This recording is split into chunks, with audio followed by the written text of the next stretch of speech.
ആ കാര്യസ്ഥൻ ജൂതനായിരുന്നു. നിങ്ങളിത് പഠിക്കണേ. നിങ്ങൾക്കറിയുമോ മമ്പുറം സയ്യിദ് അലവി തങ്ങളെ? മമ്പൂറപ്പൂ മഖാമിലെ മൗലദ്ദവിയിലെ വാസിലെ ഇമ്പപ്പൂവായ ഖുത്ബോലെ മമ്പൂറം തങ്ങൾ വലിയുള്ളാഹ്. മമ്പുറം തങ്ങളെന്ന് പറയുന്ന ശ്രേഷ്ഠനായ മലബാറിന്റെ രാജകുമാരനില്ലയോ? ബ്രിട്ടീഷുകാരൻ ഇന്നും അവന്റെ ചരിത്രത്തിൽ എഴുതി വച്ചിരിക്കുകയാണ്. മമ്പുറം തങ്ങളെന്ന് പറയുന്നൊരു മഹാമനുഷ്യന്റെ ഖബറിന്റെ ചാര് ആളുകൾ, അതാ മുഅ്മിനീങ്ങളായ ആളുകൾ സിയാറത്ത് ചെയ്തിട്ട് അവിടെ സ്വതന്ത്ര സമര സേനാനികളായി ഇന്ത്യ രാജ്യത്തിന് വേണ്ടി പടയോട്ടം നടത്തിയ മുൻഗാമികളായ ആളുകൾ പോരാട്ടം നടത്തുന്നതിന് മുമ്പ് മമ്പുറത്തെ മഖാം സിയാറത്ത് ചെയ്തിട്ട് ബ്രിട്ടീഷുകാരന്റെ വെള്ളപ്പട്ടാളക്കാരന്റെ നിറതോക്കുകൾക്ക് മുന്നിലേക്ക് പോരാട്ടം നടത്തിയ ഈ ഉമ്മത്തുണ്ടല്ലോ സഹോദരങ്ങളെ, അവർക്ക് ആർജവം കിട്ടിയത് മമ്പുറം തങ്ങളിൽ നിന്നാണ്. അവർക്ക് ആത്മീയമായ ഉയർച്ച കിട്ടിയത് മമ്പുറം തങ്ങളിൽ നിന്നാണ്. ഇന്ന് പരിഷ്കരണവാദികൾ കടന്നു വന്നിട്ട് നമ്മളെ ആത്മീയതയിൽ നിന്ന് അകറ്റാൻ വേണ്ടി, മഹാന്മാരിൽ നിന്ന് അകറ്റാൻ വേണ്ടി ഖബർ സിയാറത്ത് പോലും പാടില്ലെന്ന് പറയുകയാണ്. എത്രയോ ആളുകളുണ്ട് മദീനയിൽ പോയാലും റസൂലുള്ളാഹിന്റെ റൗള ഷരീഫിന്റെ ചാരത്തേക്ക് പോകാത്ത ആളുകൾ. അതേ, നിങ്ങൾ ആരെങ്കിലും എൻ്റെ മദീനയിൽ വന്നിട്ട് എന്നെ സിയാറത്ത് ചെയ്തില്ലെങ്കിൽ അവൻ എന്നോട് പിണങ്ങിയവനാണെന്ന് മുഹമ്മദ് മുസ്തഫ. സഹോദരങ്ങളെ, അങ്ങനെ ആത്മീയതയുടെ നിറകുടങ്ങളായ മഹാന്മാരോട് ബന്ധപ്പെട്ട് മഹാനായ മമ്പുറം തങ്ങൾ എന്ന മലബാറിന്റെ ആ ചരിത്രത്തിൽ, ഇസ്ലാമിക ചരിത്രത്തിൽ മായ്ക്കാൻ കഴിയാത്തൊരധ്യായമായി പ്രോജ്വലിച്ചു നിൽക്കുന്ന മഹാനായ മമ്പുറം തങ്ങളുടെ കാര്യസ്ഥനാരായിരുന്നു? കോന്തുണ്ണി നായർ എന്ന് പറയുന്ന ഹൈന്ദവനായ സഹോദരനായിരുന്നു. മലബാറിന്റെ സുൽത്താനായി ആത്മീയ രാജാവായ മമ്പുറം തങ്ങൾക്ക് അവിടുത്തെ കാര്യസ്ഥനായ ഒരു മുസൽമാനെ കിട്ടിയില്ലയോ? കോന്തുണ്ണി നായർ എന്ന് പറയുന്ന നായർ സമുദായത്തിലെ ഹൈന്ദവനായ സഹോദരനാണ് മമ്പുറം തങ്ങൾ എന്ന് പറയുന്ന വലിയ മനുഷ്യന്റെ കാര്യസ്ഥനായി നിലകൊണ്ടതെന്നാണ് ഇസ്ലാമിന്റെ ചരിത്രമുള്ളത്. ഇത് പഠിപ്പിക്കുന്നത് എന്താണെന്നറിയുമോ? മതേതരത്വത്തിന്റെ ചരിത്രമാണ്, ഐക്യത്തിന്റെയും സ്നേഹത്തിന്റെയും സൗഹാർദ്ദത്തിന്റെയും ചരിത്രമാണ്. രക്തമൊഴുക്കാനുള്ള ചരിത്രമല്ല, തമ്മിലടിക്കാനുള്ള ചരിത്രമല്ല, വർഗീയതയുണ്ടാക്കാനുള്ള ചരിത്രമല്ല, വിദ്വേഷമുണ്ടാക്കാനുള്ള ചരിത്രമല്ല എന്ന് പല പുതിയ ആളുകളും പുതിയ ചരിത്രങ്ങൾ ഉണ്ടാക്കുകയാണ്. മഹാനായ ഷഹീദേ മില്ലത്ത് ടിപ്പു സുൽത്താൻ ഇന്ത്യ രാജ്യത്തിന്റെ മോചനത്തിന് വേണ്ടി ശത്രുക്കൾക്കെതിരെ സന്ധിയില്ലാ സമരം നടത്തിയ ഒരു കൊടുങ്കാറ്റ് പോലെ ബ്രിട്ടീഷ് പട്ടാളക്കാരന്റെ ആ സൈന്യത്തിന് നേരെ പുലിക്കുട്ടിയെ പോലെ ധീരമായി, ധീരദേശാഭിമാനിയായി ചീറിയെടുത്ത് പടയോട്ടം നടത്തി ഈ രാജ്യത്തിന് വേണ്ടി രക്തസാക്ഷിത്വം വഹിച്ച ഈ രാജ്യത്തൊരു ഭരണാധികാരി ബ്രിട്ടീഷുകാരോട് നേരിട്ട് പടയോട്ടം നടത്തി കൊല്ലപ്പെട്ടുവെങ്കിൽ അത് ഷഹീദേ മില്ലത്ത് ടിപ്പു സുൽത്താൻ അല്ലാതെ മറ്റൊരു ഇന്ത്യയിലെ ഭരണാധികാരിയുമില്ലെന്ന് ഉറക്കെ പറയാൻ പറ്റുന്ന വിധത്തിൽ ചരിത്രം സൂര്യപ്രകാശം പോലെ വെളിച്ചം വിതറി നിൽക്കുമ്പോൾ ആ ടിപ്പു സുൽത്താൻ രാജ്യദ്രോഹിയാണെന്നും പ്രചരിപ്പിച്ച് പുതിയ ചരിത്രമുണ്ടാക്കാൻ മെനക്കെടുന്ന ആളുകൾ. നമ്മളപ്പോ ചരിത്രം പഠിക്കണം, ഈ ഉമ്മത്തെ ചരിത്രം പഠിക്കണം. ചരിത്രത്തിൽ നിന്ന് നമ്മൾ പാഠം ഉൾക്കൊള്ളണം. പാഠം ഉൾക്കൊണ്ടാൽ മാത്രം പോരാ, ആ ചരിത്രങ്ങളൊന്നും ആവർത്തിക്കപ്പെടണം. അപ്പോഴാണ് നമ്മളിവിടെ യഥാർത്ഥ മുഅ്മിനീങ്ങളാകുന്നത്. നമ്മുടെ മുൻഗാമികൾ സൃഷ്ടിച്ച ചരിത്രം നമുക്ക് പ്രസംഗിക്കാൻ മാത്രമുള്ളതല്ല, അത് വീണ്ടും ആവർത്തിക്കാൻ വേണ്ടിയുള്ളതാണ്. സഹോദരങ്ങളെ, മഹാനായ ഷഹീദേ മില്ലത്ത് ടിപ്പു സുൽത്താൻ, നിങ്ങൾക്കറിയുമോ APJ അബ്ദുൽ കലാമിനെ? അബ്ദുൽ ഫക്കീർ ജൈനുലാബ്ദീൻ അബ്ദുൽ കലാം എന്ന അബ്ദുൽ കലാം അമേരിക്കക്കാരന്റെ നാസായുടെ ആസ്ഥാനത്ത് ചെന്നപ്പോൾ അവിടെ ഒരു ഇന്ത്യൻ രാജാവിന്റെ ചിത്രം കൊത്തിവച്ചിരിക്കുകയാണ്. എവിടെ? അമേരിക്കക്കാരന്റെ നാസയുടെ ആസ്ഥാനത്തിൽ നമ്മുടെ the missile man of India എന്ന് വാഴ്ത്തപ്പെട്ട APJ അബ്ദുൽ കലാം എന്ന വലിയ മനുഷ്യൻ അമേരിക്കയുടെ ആസ്ഥാന ബഹിരാകാശ ആസ്ഥാന കേന്ദ്രമായ നാസയിൽ ചെന്നപ്പോൾ ഇന്നും അവിടെ ഒരു ഇന്ത്യൻ രാജാവിന്റെ ചിത്രം കൊത്തിവെച്ചിട്ടുണ്ട്. അബ്ദുൽ കലാം നോക്കിയപ്പോൾ അത് ആരുടെ ചിത്രമാണ്? ടിപ്പു സുൽത്താന്റെ ചിത്രമാണ്. അമേരിക്കക്കാരനറിയാം ടിപ്പു സുൽത്താന്റെ മഹത്വം എന്താണെന്ന്. ആദ്യമായി യുദ്ധത്തിൽ പീരങ്കി ഉപയോഗിച്ച് പടയോട്ടം നടത്തിയ ഇന്ത്യ രാജ്യത്തിന്റെ അഭിമാനം കാക്കാൻ, പിടിച്ചടക്കാനല്ല, ആരെയും പിടിച്ചടക്കാനല്ല, അലക്സാണ്ടർ ആകാൻ ശ്രമിച്ചതല്ല.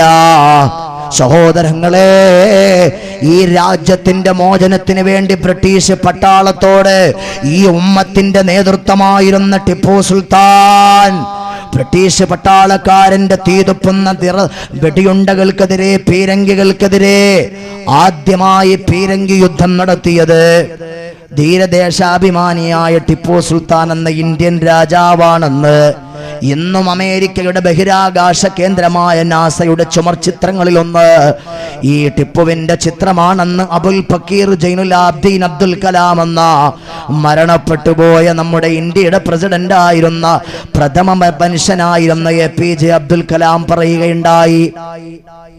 അത്രമേൽ സുവ്യക്തമാണ് ഈ ഉമ്മത്തിന്റെ ഇന്ത്യ രാജ്യത്തെ ചരിത്രം. നമ്മൾ അതും പഠിക്കണില്ല. നമ്മുടെ ഏറ്റവും വലിയ ഫോൾട്ട് എന്താണ്? നമ്മൾ മുത്തുനബിയെ വേണ്ട വിധത്തിൽ പഠിക്കുന്നില്ല. നമ്മുടെ മുൻഗാമികളായ സ്വഹാബത്തിന്റെ ചരിത്രം നമ്മൾ പഠിക്കണില്ല. താബിഈങ്ങളുടെ ചരിത്രം നമ്മൾ പഠിക്കണില്ല.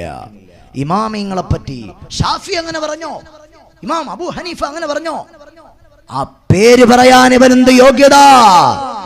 ശാഫിഈ ഇമാം റളിയല്ലാഹു അൻഹുവിന്റെ പേര് രോമത്തിന്റെ പോലും വിലയില്ലാത്ത ധിക്കാരികൾ കടന്നു വന്നിട്ട് ഈ ഉമ്മത്തിന് ശാപമായി ശാഫിഈ ഇമാമിനെ ചോദ്യം ചെയ്യുകയാണ്. ഇമാമുൽ അഅ്ളം അബൂ ഹനീഫ റളിയല്ലാഹു അൻഹുവിനെ ചോദ്യം ചെയ്യുകയാണ്. അങ്ങനെ മുൻഗാമികളായ 40 ലക്ഷം മനപ്പാടമുള്ള പണ്ഡിതനാണ്, 40 ലക്ഷം ഹദീസ് മനപ്പാടമുള്ള പണ്ഡിതനാണ് ഇമാമുനാ ശാഫിഈ. ആ മഹാന്മാര് പറയുന്നത് നമ്മൾ ഉൾക്കൊള്ളണോ? അതല്ല പുതിയൊരുത്തൻ വന്നിട്ട് പറയുന്നത് നമ്മൾ ഉൾക്കൊള്ളണോ? നിങ്ങൾ ആലോചിക്കുക സഹോദരങ്ങളെ. ഞാൻ അവസാനിപ്പിക്കുകയാണ്. നിങ്ങളെല്ലാവരും ഒന്നെഴുന്നേറ്റെന്റെ അടുത്തേക്ക് വരുമോ? അളീമായ പടച്ചവൻ നമ്മൾ പറഞ്ഞതും കേട്ടതുമെല്ലാം അവന്റെ അടുക്കൽ മഖബൂലിയത്തുള്ള നല്ല സുഹൃതമായി സാധുക്കളായ പാപികളായ മോശക്കാരായ തെറ്റുകാരായ നമ്മിൽ നിന്ന് കബൂലാക്കുമാറാകട്ടെ. എൻ്റെ പ്രിയപ്പെട്ട ഉപ്പമാരെ, എൻ്റെ സഹോദരങ്ങളെ, നിങ്ങളെല്ലാവരും ഒന്നെഴുന്നേറ്റെൻ്റെ അടുത്തേക്ക് വാ. അളീമായ പടച്ചവൻ നമ്മുടെ മജ്‌ലിസ് അവന്റെ അടുക്കൽ പൊരുത്തമുള്ള മഖബൂലിയത്തുള്ള നല്ല മജ്‌ലിസായി നമ്മിൽ നിന്ന് സ്വീകരിക്കുമാറാകട്ടെ. ഇത് റബീഉൽ അവ്വലിന്റെ മജ്‌ലിസാണ്. നമുക്കെല്ലാവർക്കും ഒരുമിച്ച് ഖസീദത്തുൽ ബുർദയുടെ ഒരൽപ്പ ഭാഗം ചൊല്ലി ആവേശത്തോടെ ദുആയിരന്ന് പിരിയണം. അല്ലാഹു കബൂലാക്കട്ടെ. ആ ചെറുപ്പക്കാരെ ഫ്രണ്ടിൽ കിടക്കുന്ന കസേരകളൊക്കെ ഒന്ന് അടുക്കണം. പ്രായമുള്ള ഉപ്പമാരാ കസേരയിൽ തന്നെ ഇരിക്കണം. അകലെ നിൽക്കുന്ന ചെറുപ്പക്കാരും കുട്ടികളും എല്ലാവരും ഈ മജ്‌ലിസിലേക്ക് വരണം. പ്രായമുള്ള ഉപ്പമാർ എഴുന്നേൽക്കണ്ട, അവരാ കസേരയിൽ തന്നെ ഇരുന്നാൽ മതി. അവരിയ്ക്കുന്ന കസേര ആരും എടുക്കണ്ട. ഉസ്താദുമാരും എഴുന്നേറ്റ് വരണമെന്നില്ല. ചെറുപ്പക്കാരും കുട്ടികളും എല്ലാവരും ഒന്ന് എഴുന്നേറ്റ് എടുത്ത് വെക്കുക. നമുക്ക് കുറച്ചു നേരം പുന്നാര നബി സല്ലല്ലാഹു അലൈഹി വസല്ലമ തങ്ങളുടെ മദ്ഹ് ഖസീദത്തുൽ ബുർദത്തു ഷരീഫ, ആ ഖസീദത്തുൽ ബുർദത്തു ഷരീഫ ചൊല്ലിയിട്ട് നമുക്ക് ഇൻഷാ അല്ലാഹ് ഈ മജ്‌ലിസ് പിരിയണം. അള്ളാഹു നമുക്ക് തൗഫീഖ് നൽകുമാറാകട്ടെ. ആ കസേര, ബാക്കി കിടക്കുന്ന കസേര കുറച്ച് അടുക്കിയാലേ നിൽക്കാൻ സൗകര്യം ഉണ്ടാവുള്ളൂ കേട്ടോ. അകലെ നിൽക്കുന്ന ആളുകളെല്ലാം ഒന്ന് അടുത്തുവാ. അള്ളാഹു നമ്മുടെ മജ്‌ലിസ് കബൂലാക്കട്ടെ. നിങ്ങളെല്ലാവരും ആവേശത്തോടെ ചെല്ലും. എല്ലാവരും ചെല്ലണം, സ്വലാത്ത് ചെല്ലണം. ഹബീബായ സല്ലല്ലാഹു അലൈഹി വസല്ലമ തങ്ങളുടെ പേരിലുള്ള സ്വലാത്ത് നമ്മൾ ധാരാളമായി ചൊല്ലി നമുക്ക് ഖൽബ് പൊട്ടി ദുആ ഇറക്കണം. ഈ മജ്‌ലിസിൽ നിന്ന് ദുആ കഴിയാതെ ആരും പോകരുത്.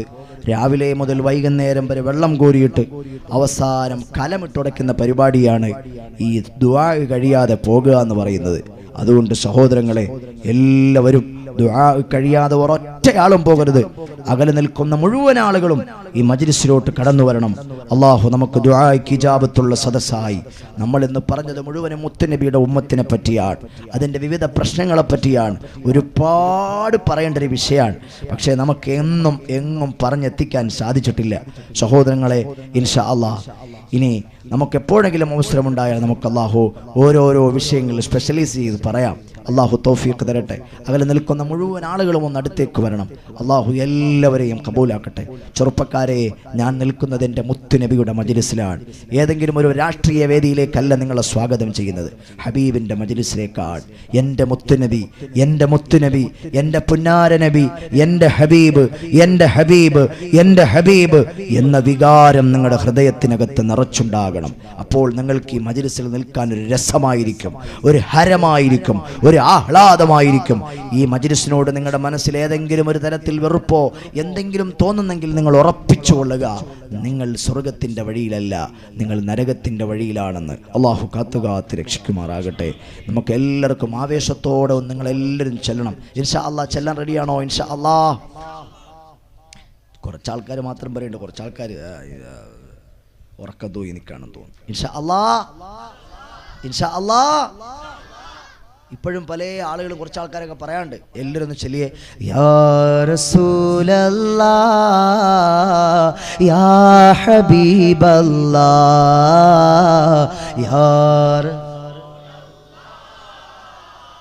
യാ ഹബീബല്ലാഹ്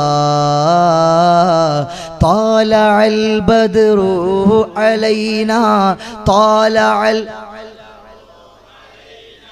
من ثنيات الوداع واجب شكر علينا ما دعا لله داعي يا رسول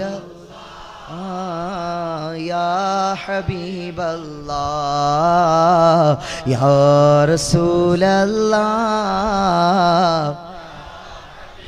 أنت شمس أنت بدر أنت نور فوق نوري أنت شمس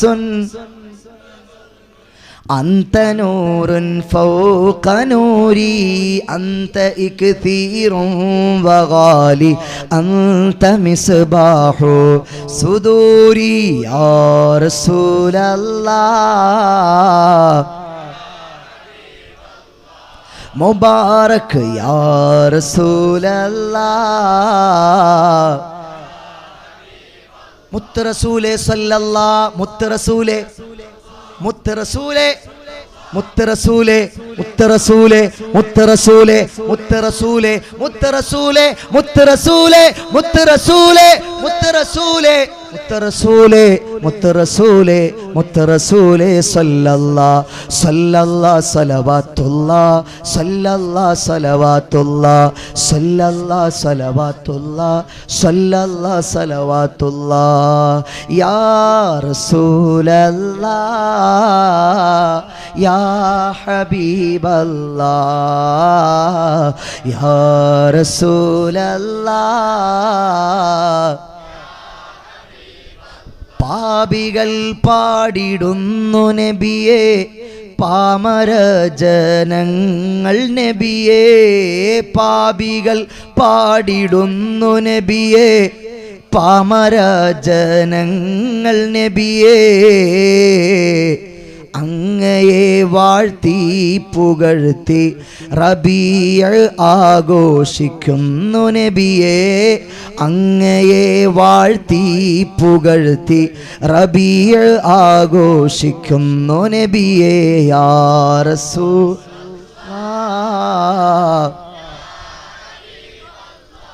മുബാറക് യാ റസൂലല്ലാഹ് മുത്ത് റസൂലേ മുത്ത് റസൂലേ മുത്ത് ഹബീബേ മുർത്തദ നൂറേ മുജ്തബ നൂറേ മുജ്തബ നൂറേ മുർത്തദ നബിയേ മുർത്തദ നബിയേ സല്ലല്ലാഹു സലവാത്തുല്ലാഹ് സല്ലല്ലാഹു സലവാത്തുല്ലാഹ് സല്ലല്ലാഹു സലവാത്തുല്ലാഹ് സല്ലല്ലാഹു സലവാത്തുല്ലാഹ്. അല്ലാഹു കബൂലാക്കുമാറാകട്ടെ. ദ്വാരക്കാൻ വേണ്ടി പോവാണ് സഹോദരങ്ങളെ. നമ്മൾ ഈ മഹലിൽ ഇങ്ങനൊരു പരിപാടി സംഘടിപ്പിച്ചപ്പോൾ ധാരാളം ചിലവുണ്ട്. ഒരു 4444 റുപ്യ ഞാൻ കൊടുത്തേക്കാം എന്ന് പറയാൻ ആരെങ്കിലും ഈ മജ്ലിസിൽ ഒന്ന് കൈപൊക്കി ഒന്ന് ഉദ്ഘാടനം ചെയ്ത്, ഇന്ന് തരണ്ട, നാളെ തരണ്ട.